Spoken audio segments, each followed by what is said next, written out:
want you all to take a moment, focus on all of your senses, and take everything in.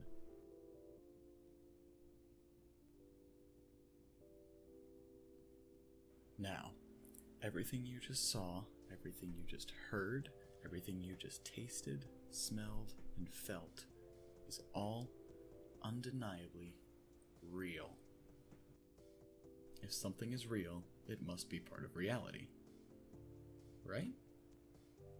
Well, yes and no. First of all, let's take a look at the definition of reality.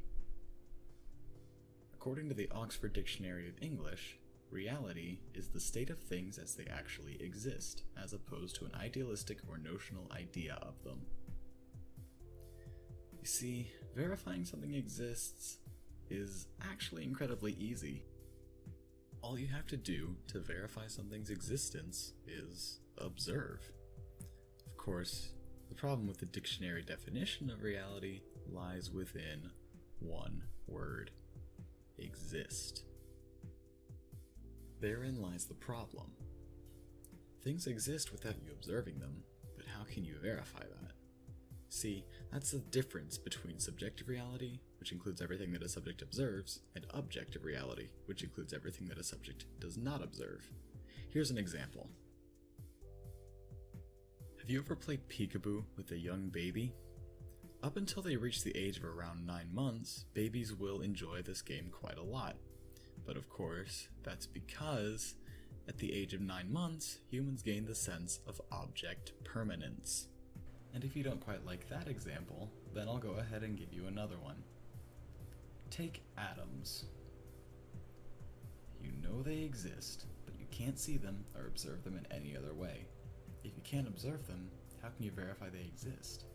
That being said, how can you verify that anything outside of your own mind truly exists? How can you verify that everything isn't just a simulation? Technology is progressing, and it has been since the invention of the wheel. If technology continues progressing at a rate that is greater than 0, then at some point in the future, we will be able to simulate entire universes. With that possibility, how can we disprove that everything's a simulation? Some claim that the number of atoms in the universe would take too much computational power to ever simulate. But what if atoms don't exist until we look close enough at the simulation for them to be rendered in? So, the answer to that question is a resounding, we can't. I'm sure all of you have had this thought at one point or another. Wouldn't it be funny if our lives were like a game of The Sims? But maybe our reality really is just a game to someone else.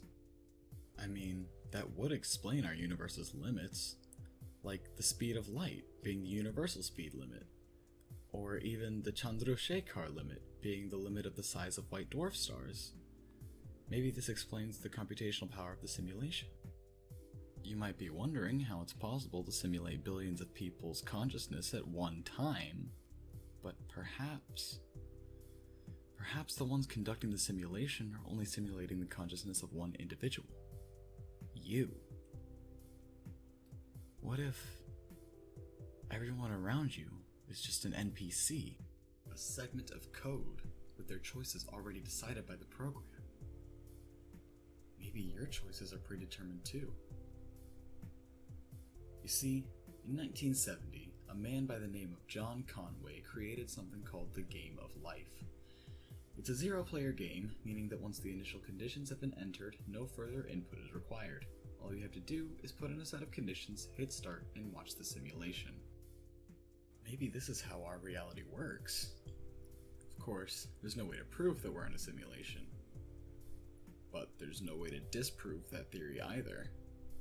For now, all we can do is sit back, enjoy the ride, and hope that our game of life is one we can win.